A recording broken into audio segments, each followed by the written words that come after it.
Man, that's a big story. I spent a good part of my working life in animation working with other directors. Like Peter Chung was a big sort of influence on me back in the early days. I started working with Pete Candeland and Jamie Hewlett quite a bit in London, and more recently with Charlie Bean on Tron Uprising. And I kind of got to the point where, you know, I was almost like 50. I'm almost 50 now, right?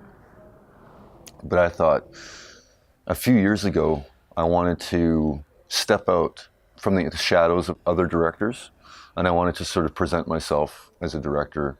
It wasn't like people were throwing money at me. I kind of had to do it myself and finish that Pear Cider project. Hopefully next time I won't have to do it the same way. I mean, I'd love to keep doing projects like that, but next time I want to do it with a proper budget. So, I mean, my journey it's about struggle. I'm still struggling to get to where I want to go. I'd love to raise my station in life. By that, I mean, I'd like to continue doing what I'm doing, but I want to start making more money. So that's kind of what I'm about right now. I don't want to do another film and have to finance it myself. That was one thing I was going to do once, right? And hopefully I won't have to do that again. I think I've paid my dues. I hope I have. I would hate to go back to the beginning again.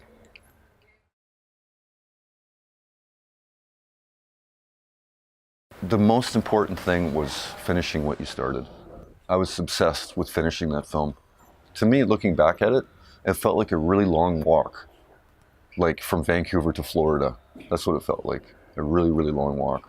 And there was a point where there was a point of no return, where I knew that once I was engaged in the project, I wasn't going to be able to pull out until it was done. And it started when my son was born, and he's about to turn 7 in November. So it's been quite a long struggle to get that film done. But I wasn't working on it full time. I would have to go and do some money work for a while, get a bit of savings in the bank account, then I would have to come back and approach it again. So that sort of made a 3 or 4 year process. It kind of stretched it out to more like 6 years. Yeah.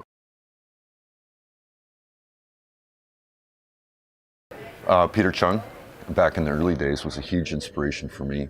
He sort of took me under his wing and gave me opportunity and sort of taught me about production, basically, about how to work on animation production. Like, I would say that he was like my mentor, you know, from 1992 to 1997, maybe a little bit after that. So we kind of worked together for the better part of 5 years, off and on.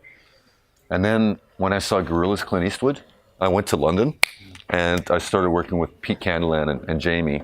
And so that sort of formed like the main influence after 1999, basically. And I think I spent altogether probably about 5 or 7 years in London.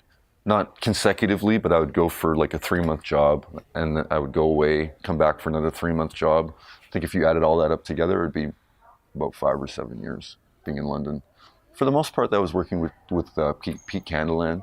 He was sort of my main kind of person that I worked with, and you know, we did like the Gorillaz stuff and the Beatles Rock Band. Like, the quality of work in London was high. I mean, it's really interesting work. So I kept going back there. Yeah, until my son was born. Then I was forced to get a proper job at Disney, and I ended up there for a while, working with Alberto and Charlie. I'd like to say that Alberto's kind of an influence on me, but I have no idea how he does what he does. I mean, I just can't do that. So he's not really an influence because I just like don't get it. How the fuck did you do that?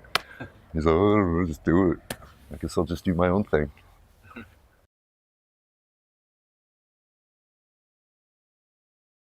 Yeah, I mean, that was really busy. I haven't really done a lot of TV production. I worked with Peter on Eon Flux on some TV production, but that was probably the second time that I was involved in a TV production. It was interesting. We had like something like 13 or 14 episodes we had to do. It was good. It was good working with Alberto. I mean, Charlie's the only director I've ever worked with that I kind of never got angry with him. Something about Charlie that was pretty cool. So, other than that, it was just, you know, grinding it out. Just grinded it out. Yeah. I used to get to work super early in the morning. like 2 in the morning because I didn't want to talk to anybody. I'd avoid eye contact when I went to get coffee.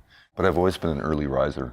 People don't know what time you get to work, but they know what time you leave. So if I got there at 2 in the morning and I'd be done by noon, everybody's like, what are you doing? You're leaving at noon. They don't know what time you came into the office, you know? So, I mean, there were lots of lessons to learn, but it just felt like we were just grinding it out. Yeah.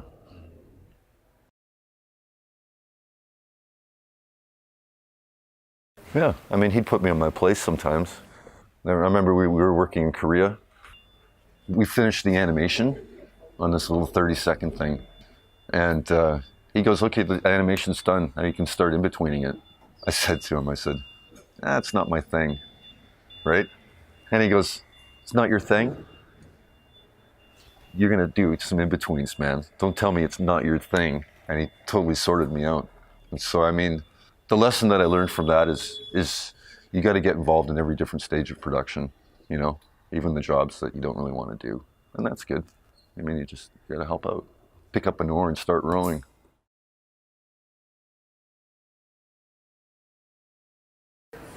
Well, as an animator, you got to be patient, and you have to finish what you start.